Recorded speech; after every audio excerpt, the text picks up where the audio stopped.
Hello dear learners, welcome to Abhit Shiksha. आज 5 सितंबर है। आज आपके और हमारे बहुत ही अच्छा हमारे जो बॉन्ड है दैट इज़ टीचर और स्टूडेंट का, उसका एक सेलिब्रेटरी डे है। तो जब भी हम टीचर्स डे को, अगर मैं अपनी बात करूँ तो जब भी मैं टीचर्स डे के बारे में सोचती हूँ तो मेरे दिमाग में आता है अब्दुल कलाम जी का ये थॉट जो है, if a country wants to be corruption free and become a nation of beautiful minds, I strongly feel that there are 3 key persons, societal members who can make a difference, that are father, mother and a teacher। तो आप समझ पा रहे हैं कि teacher का importance कितना ज़्यादा है एक सोसाइटी को डेवलप कराने में। और पेरेंट्स जो है वो हमारे फर्स्ट टीचर्स होते हैं। वो हम भले ही हमें वो किताबी नॉलेज ना दे, बट वो हमें मॉरल एजुकेशन देते हैं जिस पे हम अपना फ्यूचर बिल्ड ऑन कर सकते हैं। सो आप अपने पेरेंट्स को भी हमारी तरफ से हैप्पी टीचर्स डे विश करेगा। And I also wish you from the entire team of Abhit Shiksha a very happy teachers day. May you fulfil all your goals. So let us begin with today's daily news capsule. Today's capsule includes: first, Chinese president will not attend Delhi's G20 summit. Second, emerging countries need women-led climate change action. Third, CBDCs can make payments across borders efficiently. Fourth, Meta partners with Education and Skill Development Ministry. And last news for today is Amlan included in squad for Asian Games. So let us begin with today's news capsules. First news is Chinese president will not attend the G20 summit. तो हम सभी, आपको ये पता ही होगा क्योंकि G20 summit इतना news में रहा है कि 9 और 10 सितंबर को G20 का समिट दिल्ली में होने वाला है। जो मेन समिट है वो 9 और 10 सितंबर को होने वाला है। बट इसमें ये न्यूज़ आया कि G20 में जो चाइनीज़ मिनिस्टर है that is president Chinese Xi Jinping, वो नहीं आएंगे। और साथ ही में रशियन प्रेसिडेंट व्लादिमीर पुतिन भी इस साल अटेंड नहीं करेंगे। So China's foreign minister announced that President Xi Jinping will for the first time skip G20 summit। तो इसके हम कई स्पेकुलेशंस कर सकते हैं। अगर हम एक वाइल्ड गेस कर दे तो ये हमें समझ में आता है कि G20 जो है वो जो 19 कंट्रीज प्लस EU को मिला करे, तो इसमें जो है वर्ल्ड का 70% जो है आपका इकोनॉमी, 70% इकोनॉमी जो है वो इसी जो फॉरम है उसमें आ जाता है। तो इसमें क्या है कि वेस्ट लेड आइडियोलॉजी जो है, वेस्ट लेड जो आइडियोलॉजी है वो भी है। लेकिन अब ग्लोबली कौन सा वेव चल रहा है वो है anti Russia wave. Anti Russia wave चल रहा है। हमें पता है after Russia's war on Ukraine एक एंटी रशिया वेव चल रहा है पूरे ग्लोब में। तो जो भी रशिया के जो भी पार्टनर्स है, एलाइज है, वो सारे ऐसे ग्लोबल फोरम्स को अवॉइड ही करना पसंद करते हैं। और चाइना का भी, अगर हम ये एक स्पेकुलेशन है, इट इज़ नॉट श्योर। और मिस्टर शी जिनपिंग ने अपना भी एक बोला है, उन्होंने अपना एक स्टेटमेंट जारी किया है जिसमें उन्होंने बताया कि वो क्यों अटेंड नहीं कर रहे। So this might be a reason. But इससे G20 में क्या इफेक्ट पड़ेगा उसके बारे में हम थोड़ा समझें तो G20 जो है वो इस बार इंडिया का जो मेन फोकस है वो क्या है, ग्लोबल साउथ को लेकर, प्रोमोटिंग ग्लोबल साउथ। तो अगर हम ग्लोबल साउथ को देखें और अगर मेन कंट्रीज, मेन लीडर्स जो है उसमें इंडिया, चाइना, ऐसी कंट्रीज है जो ग्लोबल साउथ में काउंट किए जाते हैं। नॉट एग्जैक्टली चाइना नहीं है, but we can count it as a developing country. हम लोग अभी भी उनको डेवलप कंट्री मानते हैं। तो वो ऐसी कंट्रीज का जो अगर वो ऐसे प्लेटफॉर्म में अगर कोई वोकल नहीं होता है, उनका कोई स्टैंस नहीं होता है, तो इसका जो ग्लोबल साउथ का जो हमारा विजन है वो कहीं ना कहीं अधूरा रह जाता है। तो अगर ऐसी बड़ी कंट्रीज अगर इन्वॉल्व ना हो तो एक मल्टीफैसेटेड डिस्कशन, जो बात डिस्कशन से किया जा सकता है वो वॉर में ना चेंज हो, ऐसे डिस्कशन हम ऐसे ही बड़े प्लेटफॉर्म्स में कर सकते हैं। बट अभी वो नहीं आ रहे हैं। तो दिस कैन बी एट्रीब्यूटेड कि वो शायद अगले किसी अगले कोई फोरम में जहाँ G20 का जो अगला मीटिंग होगा वहाँ पे आए।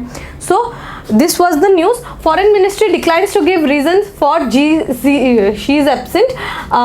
Premiere Li Qiang will attend the Beijing hopes the grouping will rise up to challenge facing global economy development. तो उन्होंने कोई भी ऐसा वो नहीं किया है, उन्होंने कोई भी ऐसा जानकारी नहीं दिया कि वो किस लिए नहीं आ पाएंगे, बट उन्होंने ये बोला है कि हम ये जो ग्रुपिंग है वो प्रीमियर ली कैंग अटेंड करेंगे ऑन बिहाफ ऑफ चाइना। और सर्जी लैवरोव एक और मीटिंग पे गए थे जो अभी रिसेंटली हुआ, अगर आपको पता है तो वो आप मुझे ज़रूर कमेंट में बताएं, लेकिन सर्जी लैवरोव है वो अटेंड करेंगे on behalf of Russia. So let us move on to the next news, that is emerging countries need women led climate action.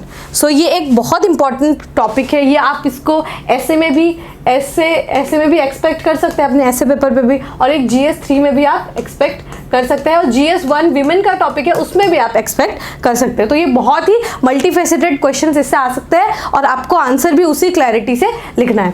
तो जेंडर इक्वालिटी और विमेन, तो जनरली ये समझे कि अगर जो वल्नरेबल पॉपुलेशन है, जो वर्ल्ड का जो वल्नरेबल पॉपुलेशन है, उसमें आप सबसे पहले अगर सोचें तो उसमें आपको दिमाग में आती होगी विमेन, क्योंकि विमेन जो है उनका जो प्रॉब्लम्स है वो इतना ज़्यादा है कि क्लाइमेट चेंज जो है उसमें एक एड ऑन बर्डन है। क्योंकि अगर हम एग्जांपल लें, एक बहुत बेसिक सा एग्जांपल लेते हैं, फॉर एग्जांपल हाइजीन ओनली। तो हाइजीन में क्या होता है कि women needs certain kind of extra care, क्योंकि बहुत सारे रीजंस की वजह से उनको एक्स्ट्रा केयर चाहिए होता है। But due to climate change, कभी कभी जैसे क्लाइमेट चेंज की वजह से, अगर हम एक बहुत ही इजी सा एग्जांपल ले, क्लाइमेट चेंज की वजह से सपोज कोई वेजिटेबल का ग्रोथ नहीं हुआ, क्लाइमेट चेंज की वजह से वेजिटेबल का ग्रोथ नहीं हुआ, और वो वेजिटेबल कोई विमेन को एग्जाम्पल एनीमिया से रोक सकता है। कोई एग्जाम्पल, एक हाइपोथेटिकल एग्जाम्पल दे रही हूँ मैं आपको। तो इस वजह से क्या होगा कि उनके पास वो उस चीज़ का अवेलेबिलिटी नहीं होगा, और बाई चांस अगर वो विमेन कोई लोअर बैकग्राउंड से, उनके पास अफोर्डेबल हेल्थ केयर का उनके पास ऑप्शन नहीं है, उनके पास हाई एंड प्रोडक्ट्स का कोई ऑप्शन नहीं है, तो वो क्या करेंगे कि वो उसको नहीं खा पाएंगे, नहीं कंज्यूम कर पाएंगे, and there is a bigger chance to getting anaemia, anaemic होने का बहुत सारा चांसेस है। तो ऐसे बहुत सारे ऑप्शंस है, मतलब बहुत सारे ऐसे क्राइटेरिया है जहाँ पे विमेन जो है वो बहुत ज़्यादा वल्नरेबल हो जाती है ऐसी सिचुएशन में। And International Labour Organization study 2019 said that in 2030 2.2% of total working hours worldwide will be lost due to high temperatures, a productivity loss equivalent to 80 million full-time jobs। तो ILO के इस सर्वे के अनुसार ये बोला गया कि 2.2% का टोटल वर्किंग आवर्स लॉस होगा। तो इससे आप इसको क्या एट्रीब्यूट कर सकते हैं कि विमेन जो है वो ऐसे ही वल्नरेबल है, उनका वर्क फोर्स में जो पीरियोडिक लेबर सर्वे में आपने देखा होगा कि वर्क फोर्स में विमेन का जो कंट्रीब्यूशन है वो बहुत कम है। तो वर्क फोर्स में अगर विमेन कम होगी तो उनका रिप्रेजेंटेशन कम होगा, एंड ऑब्वियसली रिप्रेजेंटेशन कम होगा तो उनका वॉइस भी अनहर्ड रहेगा। तो ये आप इसको, ये क्लाइमेट चेंज से ये आप इसको काफ़ी अच्छे से रिलेट कर पाएंगे कि अगर वर्क लॉस होगा, जॉब लॉस होगा, वैसे ही विमेन को जॉब्स मिलने में थोड़ा दिक्कत होता है, जॉब्स मिल जाता है तो उनको वो जगह में एकोमोडेट करने में दिक्कत होती है, ऐसी बहुत सारी प्रॉब्लम्स होती है। बट उसके साथ अगर वर्किंग आवर्स का लॉस होगा तो उसके साथ जॉब लॉस का भी बहुत ज़्यादा हाई चांसेस है। In addition women severe risk of health, safety, quality of life, ये तो रहता ही है कि हेल्थ, मैंने आपको जैसे हेल्थ का एक एग्जाम्पल दे दिया, तो सेफ्टी और क्वालिटी ऑफ लाइफ इन सब पे भी बहुत ज़्यादा इफेक्ट करते हैं। और विमेन जो है वो ज़्यादातर वल्नरेबल होती है क्लाइमेट चेंज के। अगर हम एक एग्जांपल और ले कि आपको पता है कि जो इंडिया और बाकी डेवलपिंग नेशंस है, इंडिया और जो बाकी डेवलपिंग नेशंस है वो लोग क्या है, एग्रीकल्चर में डिपेंडेंट है। एग्रीकल्चर इंडिया में देखें तो अगर 100% विमेन जो है वो अगर वर्क में एंगेज्ड है, अगर उनका वर्क है, तो उसमें से ऑलमोस्ट 70-80% जो है वो एग्रीकल्चर में वर्क करती है, मतलब वो खेती बाड़ी करती है, तो वो अपने हस्बैंड का हेल्प करती है। बट वो क्या होती है, अंडर पेड होती है, या तो अनपेड होती है या तो अंडर पेड होती है, या तो अनपेड होती है या तो अंडर पेड होती है, तो कुछ उनको मिलता ही नहीं है, वो अपने हस्बैंड का हेल्प कर रही होती है।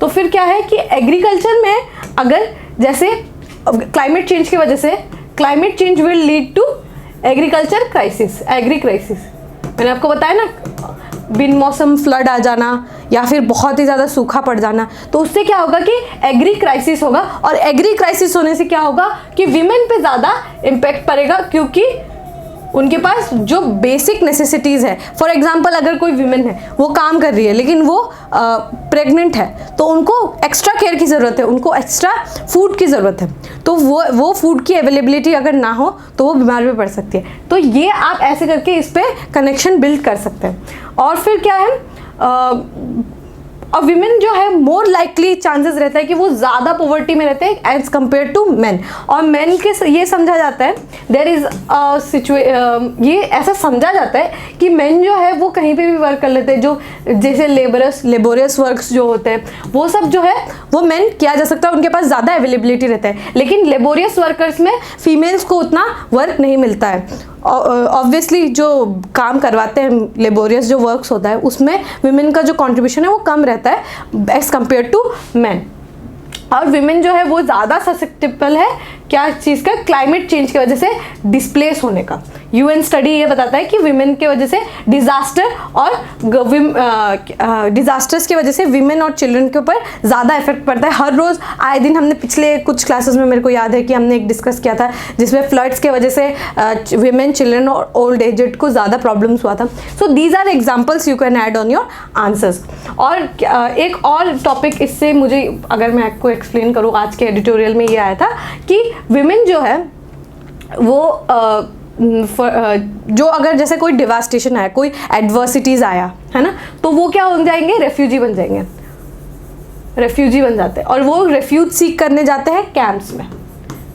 कोई भी कैंप में अगर जाएंगे तो कैंप्स में जाके क्या होता है कि कभी कभी जो गर्ल्स होती है, जो एकदम यंग गर्ल्स होती है या फिर जो विमेन होती है, उनका क्या हो जाता है, ट्रैफिकिंग हो जाता है, वो लोग ट्रैफिक हो जाते हैं, वहीं से गुम हो जाती है। ये एक यूएन सर्वे हुआ था नेपाल में, उसमें ये बताया गया था कि there is a high chance of trafficking in refugee camps. तो उन सब में भी इश्यूज उनको ज़्यादा है।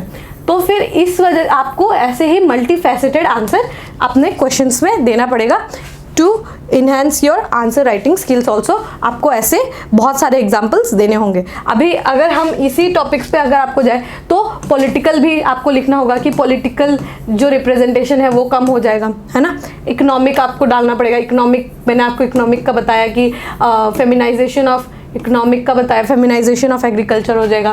फिर सोशल, वो लोग सोशली ऐसे ही बैकवर्ड है, सोशली और बैकवर्ड हो जाएंगे। तो ये सारे एग्जांपल्स आपको विमेन से रिलेटेड आपको अपने आंसर में लिखना होगा। So let us move on to the next news, that is CBDCs can make payments across borders efficient. Shri Shaktikanta Das, honourable governor of RBI has said this. तो Reserve Bank of India Shaktikanta Das on Monday said that high cost, low speed, limited access and insufficient transparency remain the key challenges of existing cross border payments. तो cross border payment क्या होता है कि अगर if for example India और China के बीच में, India और म्यांमार अगर हम एग्जांपल ले लें क्योंकि वो हमारे एकदम ही क्लोज नेबर्स है, तो इंडिया और म्यांमार के बीच में अगर कभी कोई भी ट्रांजैक्शन हो रहा है तो उसे क्रॉस बॉर्डर ट्रांजैक्शन बोला जाएगा। तो CBDC क्या है? CBDC is central bank digital currency. तो CBDC is central bank digital currency. तो डिजिटल करेंसी क्या है कि ये फॉर एग्जांपल हम लोगों ने क्रिप्टो के बारे में सुना है।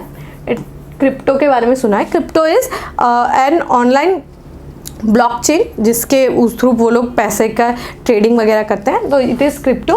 बट क्रिप्टो जो है वो किसी के भी रेगुलेटरी में बॉडी में नहीं आता है। बट CBDC जो है वो it is like fiat money. Fiat money is वो, उसका जो बैकिंग है वो RBI करती है। मतलब वो आपको कैश ही होगा but just in your phone. आप उसको कहीं भी ट्रांसफ़र कर सकते हैं, किसी को भी ट्रांसफ़र कर सकते हैं, और ये it's just cash in digital form. CBDC is cash in digital form.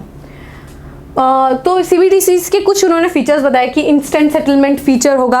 अगर सेटलमेंट होने में कभी कभी 1 वीक मोर प्लस भी लग जाता है, तो क्या होगा, अगर इंस्टेंट सेटलमेंट होगा तो फास्टर होगा, सिक्योर होगा और लोग यूज़ करेंगे।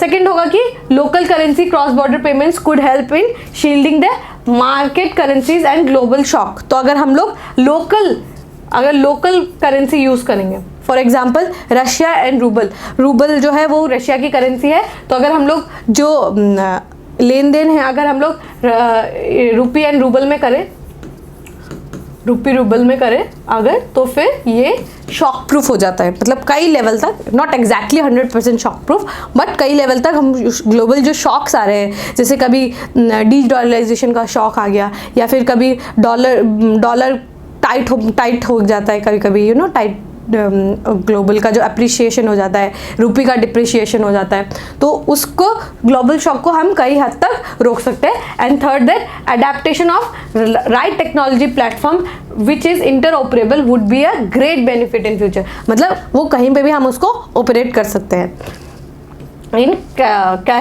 cross border payments ecosystem, he said. So this was the news regarding CBDC. आप CBDC को अच्छे से प्रिपेयर कर लीजिएगा। CBDC क्या होती है, उनके पॉजिटिव्स, उनके नेगेटिव्स, और एक बढ़िया सा आंसर आप एक प्रिपेयर कर लीजिए। The next news is Meta partners with Education and Skill Development Ministries. Facebook parent Meta on Monday said that it has entered into 3-year partnership with Education Ministry as well as the Ministry of Skill Development and Entrepreneurship to empower students, educators and entrepreneurs across the country. तो हमें इस topic से ये हमें जिस निकल के आता है कि हमें एजुकेशन तो चाहिए, एजुकेशन चाहिए, बट वी नीड दो स्किल्स, जो स्किल्स मार्केट में डिमांड हो, मार्केट में जिसका डिमांड हो। चीप एंड स्किल लेबरर्स हमें चाहिए, जो कि मार्केट में जिसका डिमांड हो। अगर हम मार्केट को कैटर ना कर पाए तो हमारा एजुकेशन जो है वो कहीं ना कहीं पीछे रह जाएगा, जो कि which is not good for any country. तो ऐसे एंटरप्रेन्योरशिप और स्किल्स डेवलप करने के लिए ministry of education, ministry of skill development and entrepreneurship ने ये एक फेसबुक के साथ एक 3 इयर्स का पार्टनरशिप डील किया है, जिसमें वो स्किल एजुकेशन कराएंगे लोगों का, है ना, रिगोरस ट्रेनिंग्स करवाएंगे, जिससे हम मार्केट की डिमांड को समझें और ये भी समझें कि मार्केट को हमसे क्या नीड है और हम मार्केट से क्या सीख सकते हैं। Dharmendra Pradhan, union minister of education and skill development and entrepreneurship, has said India's democracy, demography and diversity are to be connected with technology conversion and so that technology becomes equalizer for the society. तो आने वाले कुछ सालों में किन्हीं countries में जो है पॉपुलेशन डिक्लाइन होगा, बट पॉपुलेशन किन्हीं कंट्रीज में डिक्लाइन होगा, लेकिन इंडिया का जो पॉपुलेशन है वो यूथ पॉपुलेशन सबसे ज़्यादा है। यूथ पॉपुलेशन जो है वो सबसे ज़्यादा है, मैक्सिमम है in compare to any other countries. 1.3 billion में अगर youth population it's around 40 to 50%। Youth का जो पॉपुलेशन है वो 40 to 50, तो उस पॉपुलेशन को हार्नेस करने के लिए, ताकि वो हमारे लिए बेनिफिशियरी हो, to harness those population, to focus on those population which are young, because younger generation has more energy, तो उसके लिए हमें उनके अंदर वो रिक्वायर्ड स्किल्स जो है वो डेवलप कराना होगा। Meta launched a Creators of Metaverse program with AICTE in July, whereby 1 lakh students and 20,000 educators will be enabled in AR, VR, AI and XR technologies. तो ये सारे टेक्नोलॉजीज जो है, जैसे AR, VR, AI and XR, तो ये इन सब का आपको फुल फॉर्म भी आप याद कर लीजिए। VR is virtual reality, virtual reality, XR is extended reality,